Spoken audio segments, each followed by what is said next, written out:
Thì đây nè, đây là hình ảnh so sánh chiếc kính Rokitt này với chiếc Ray-Ban Meta 2 đó. Mình so sánh Gen 1 và Gen 2 luôn cho các bạn thấy nó chênh lệch như thế nào giữa ba chiếc kính. Xin chào bạn, thì trước mình có nói sẽ so sánh chiếc Rokitt Style này với chiếc Ray-Ban Meta 2. Thì hôm nay trên tay mình có hai cái này nè. Hôm nay mình sẽ so sánh chi tiết từ quay phim, chụp hình cho tới tất cả tính năng AI gì luôn. Quên nói cho các bạn biết là trên tay mình là chiếc kính gọi là Bolon AI Classic. Đây là phiên bản nội địa Trung nên có tên là Bolon. Còn phiên bản quốc tế nó gọi là Rokitt Style đó. Thì mình nhắc lại cho các bạn biết để khỏi thắc mắc tại sao hồi nãy cầm trên tay chiếc Bolon mà nói chiếc Rokitt Style. Ok, bây giờ cùng xem lại hai chiếc kính trông như thế nào nha. Say it louder, say it louder. Feel the moment, feel the power. Bring the animal back to life. Bring the energy one more time. If you feel like letting go, you can take control. You can turn this all to something beautiful where you feel life gets you down, down, down. Gets you down, down, down. Say it louder, say it louder. Feel the moment, feel the power. Bring the animal back to life. Bring the energy one more time.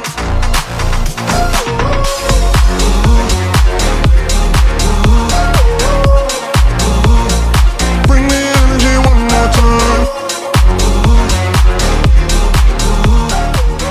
Trên tay mình là hai chiếc kính ở đây. Thì các bạn có thể nhìn thấy rõ ràng là chiếc Rokitt Style nó bự hơn một chút xíu so với chiếc Ray-Ban Meta 2. Nhưng mà tướng nó bự hơn vậy nhưng mà nó lại nhẹ hơn.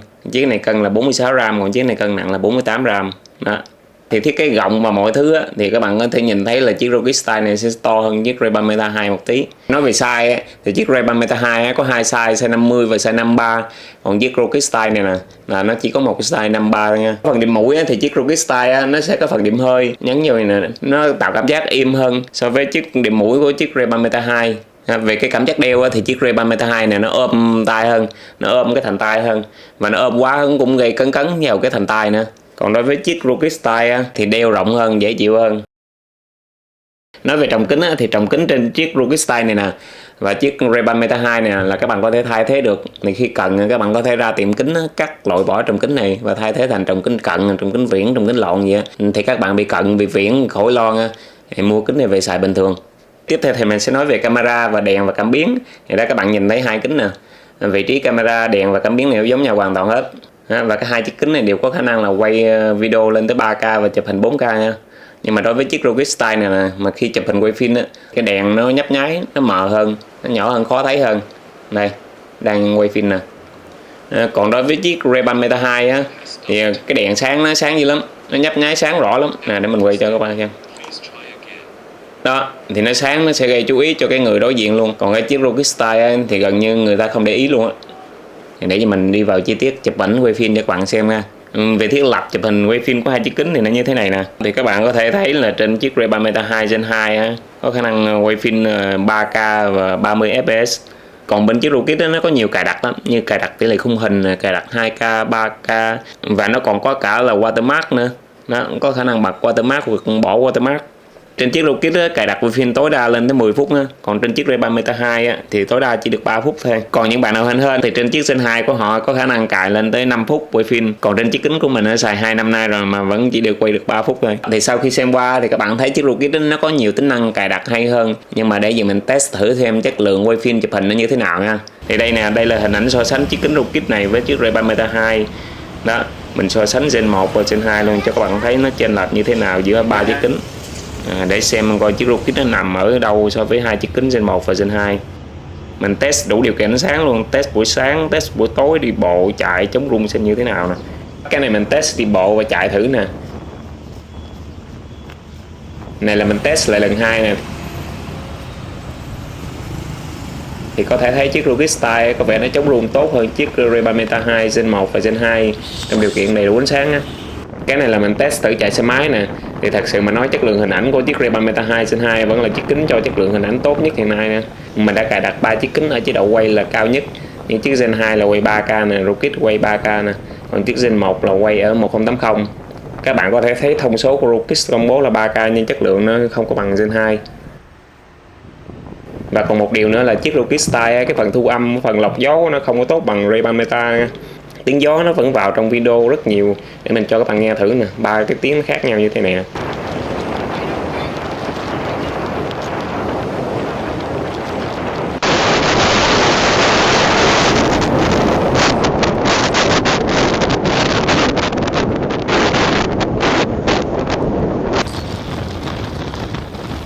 Đó thì các bạn có thể thấy cái phần lọc gió của chiếc Rokit Style, cái âm thanh gió nó ù rất là nhiều. Thì chiếc Rokit Style khi quay buổi tối màu sắc thì cũng ok, nhưng chống rung có vẻ không được tốt lắm. Đó thì các bạn có thể thấy nè, 3 chiếc kính quay trong buổi tối màu sắc như vậy nè.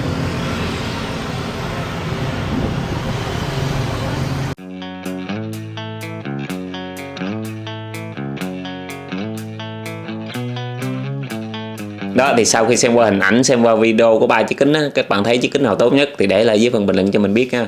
Ok, tiếp theo thì mình sẽ nói AI trên 2 chiếc kính này. Đầu tiên mình nói về AI trên chiếc Rokit. Thì chiếc Rokit nó hỗ trợ đa ngôn ngữ nha, và nó hỗ trợ tiếng Việt là rất là tốt. Như trong video trước mình có test á, là nó nhận tiếng Việt nè, nó phản hồi bằng tiếng Việt rất là tốt. Tại vì nó sử dụng 2 model AI tốt nhất hiện tại là Gemini và ChatGPT. Đó.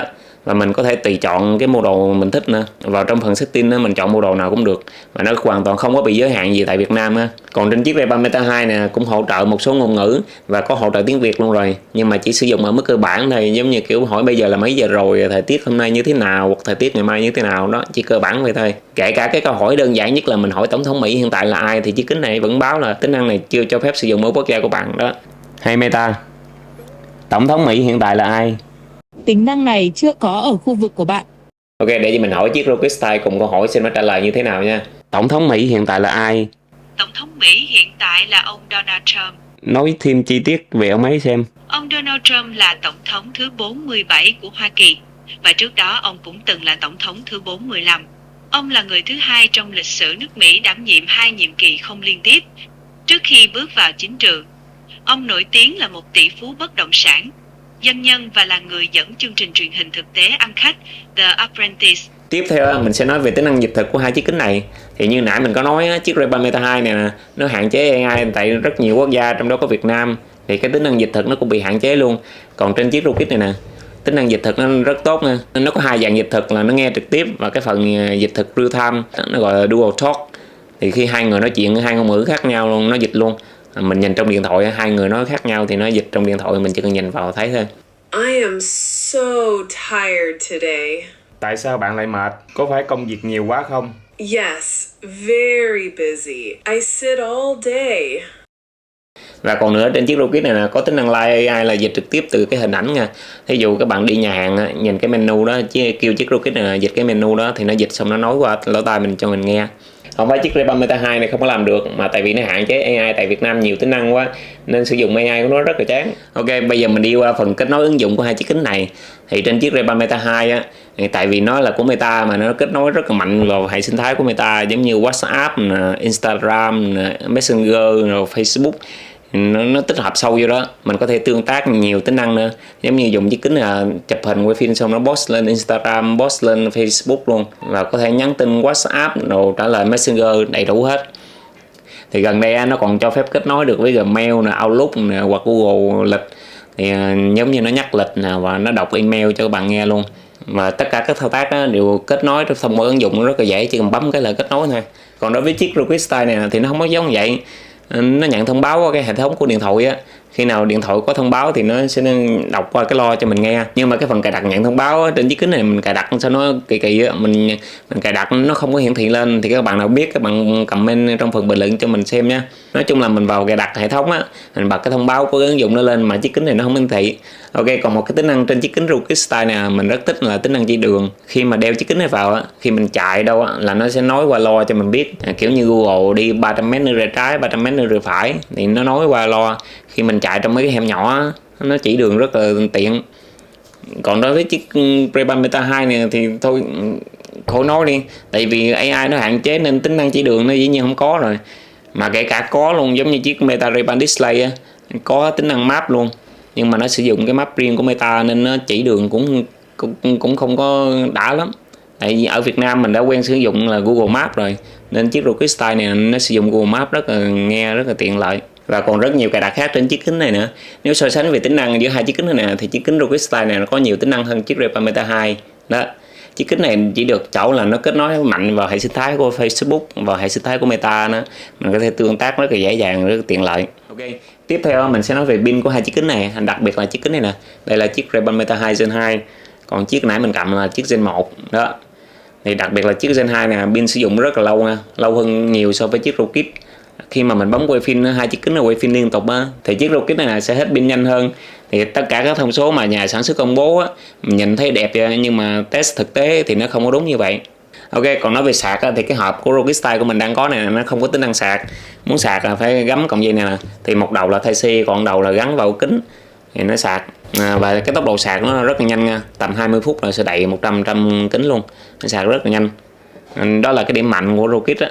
Và còn một điều nữa là ROG có sản xuất mấy viên nang pin, khi cần là các bạn hít vào cái gọng kính á, nó sẽ sạc luôn, nó vừa sạc vừa xài đó. Thì các bạn có thể nhìn trên hình này là cái nang pin nó vậy nè.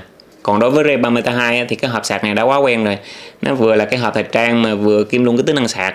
Thì khi chiếc kính các bạn hết pin bỏ vào đây thì nó vừa sạc mình mang đi rất là tiện lợi, thì tầm 2-30 phút là có 70-80% để xài rồi. Và gần đây mình mới biết được là có cái đốc sạc 2 trong 1 dành cho dòng kính Ray-Ban Meta 2, nó vừa sạc kính vừa sạc hộp luôn. Cái này rất là tiện lợi nha. Ví dụ các bạn đi đâu mà mở kính ra thấy hết pin, mở hộp ra thấy hết pin, giờ phải cắm hộp sạc là chờ rất là lâu. Thì cái này là sạc cùng lúc hai cái. Gặp mình hay xài dòng kính Ray-Ban Meta 2 để test nữa, thì khi cắm hai cái sạc lên cùng lúc mà cần mang đi nhanh gọn lẹ. Ok, cuối cùng nói về giá, thì giá của chiếc Ray-Ban Meta 2 Gen 2 này nè nó cao hơn nhiều so với chiếc ROG nha.